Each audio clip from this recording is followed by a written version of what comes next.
हे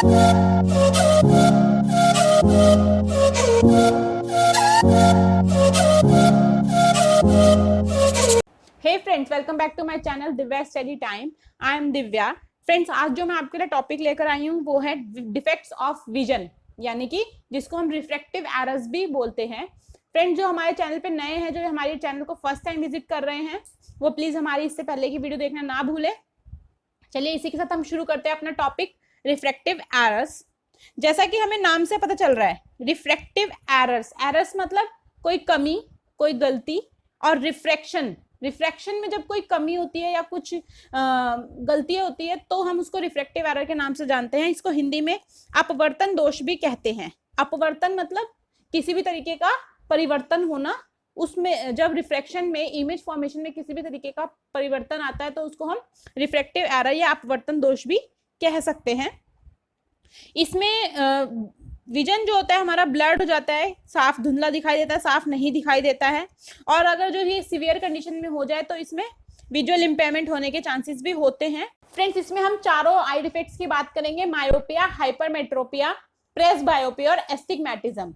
चलिए हम अब सबसे पहले बात करते हैं मायोपिया की। मायोपिया को हिंदी में निकट दृष्टि दोष भी कहा जाता है, या आप इसको नियर साइटेडनेस भी कह सकते हैं। नियर साइटेडनेस इसलिए कहा जाता है क्योंकि मायोपिया की कंडीशन में पास की चीजें तो बिल्कुल क्लियर दिखाई देती है, लेकिन दूर की चीजों को देखने में दिक्कत होती है।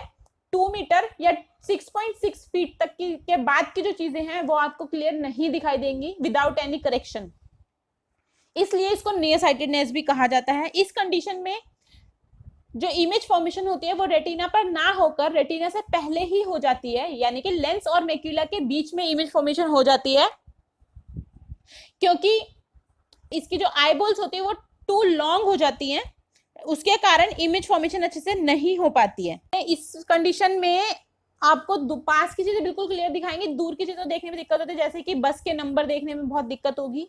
ब्लैक बोर्ड की अगर हम बात करें, ब्लैक बोर्ड पे कुछ लिखा हुआ है तो वो आप नहीं देख सकते, ऐसी कंडीशन इसमें फॉर्म होती है।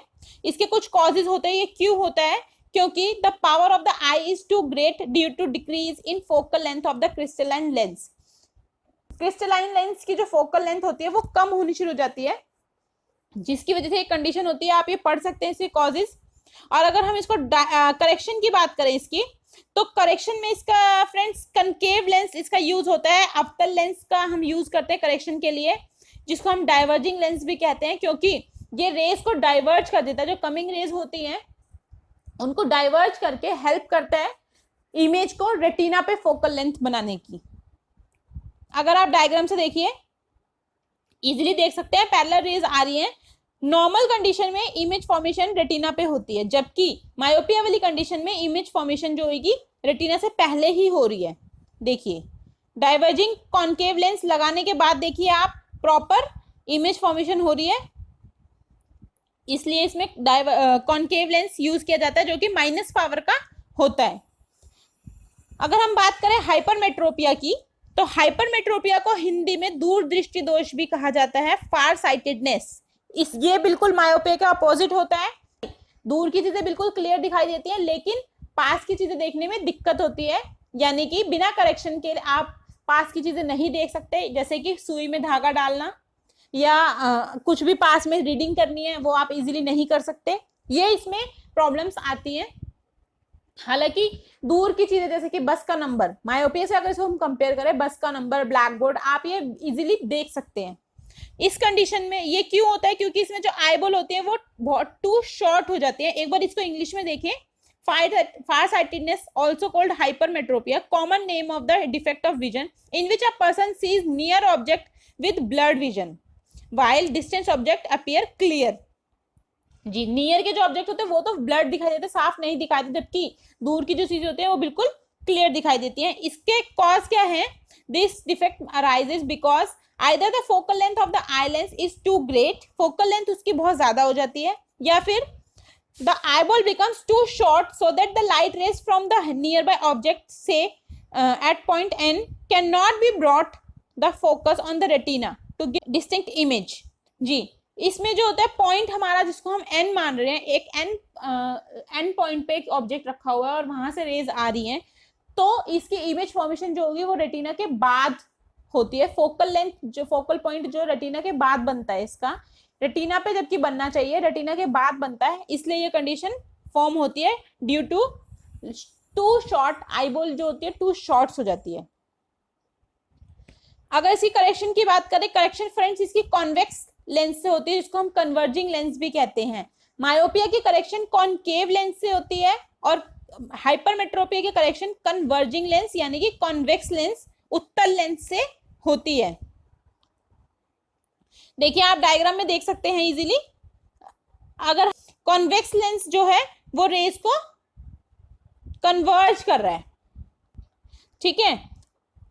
ये देखिए डायग्राम से आप बहुत इजीली समझ सकते हैं, इसीलिए हमने बहुत सारे डायग्राम प्रोवाइड करवाए हैं जिससे कि आप इजीली समझ सकें इसको। नेक्स्ट हम बात करते हैं प्रेसबायोपिया की। Presbyopia progressive form of far sightedness that affects most people by their early 60s। जी, प्रेसबायोपिया की जो कंडीशन है वो ज्यादातर 60 की एज के बाद ही होती है। The power of accommodation of the I decreases with ageing. जो आई की जो एकोमोडेशन पावर है वो डिक्रीज होनी शुरू हो जाती है, जबकि एजेड पीपल में ज्यादा देखी जाती है हाइपरमेट्रोपिया की कंडीशन, और सेम प्रेसबायोपिया की कंडीशन भी एजेड पीपल में ही देखी जाती है।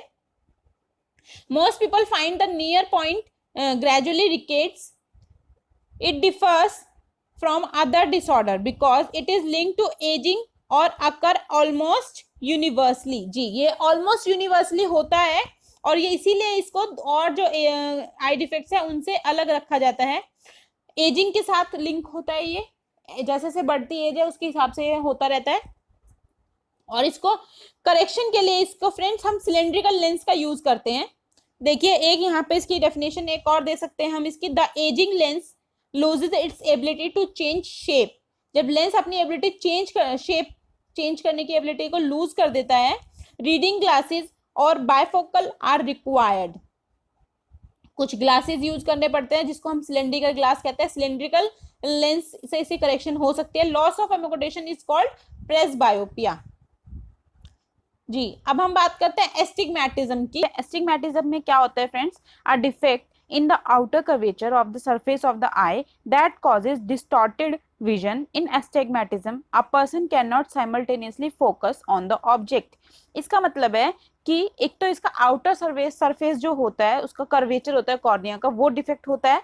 सेकेंडली इसमें आप अगर किसी एक चीज पे फोकस कर रहे हैं तो आप साइमल्टेनियसली सेकेंड चीज पे फोकस नहीं कर पाएंगे। फॉर एग्जाम्पल अगर आप चांद को देख रहे हैं, वो बहुत दूर है, तो उसके बाद आप एकदम से अपने पैरों की तरफ देखेंगे तो आप पैरों पे फोकस नहीं कर पाएंगे। जनरली पर्सन जो होता है फोकस कर लेता, कहीं भी अपनी नजर घुमाई और उस चीज पे फोकस कर लेते हैं। लेकिन एस्टिग्मैटिज्म जो पर्सन होगा वो साइमल्टेनियसली फोकस नहीं कर पाएगा, वो पैरों की तरफ देखेगा तो उसको पैरों पे फोकस करने में कुछ टाइम लगेगा, उसके बाद ही वो देख पाएगा।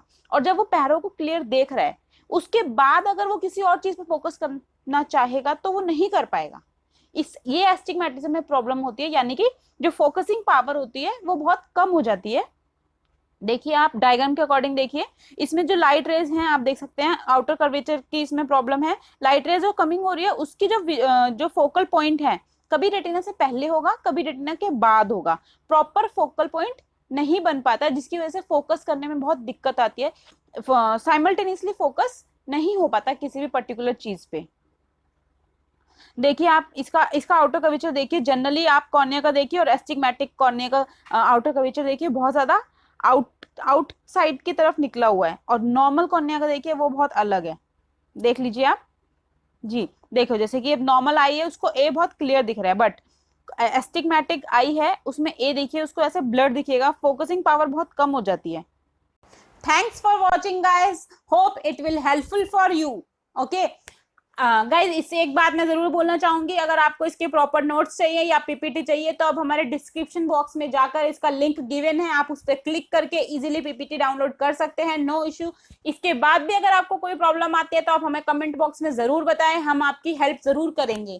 Thank you very much. इसी तरह हमारे साथ बने रहिए और पाते रहिए अच्छी से अच्छी वीडियोस। Thank you.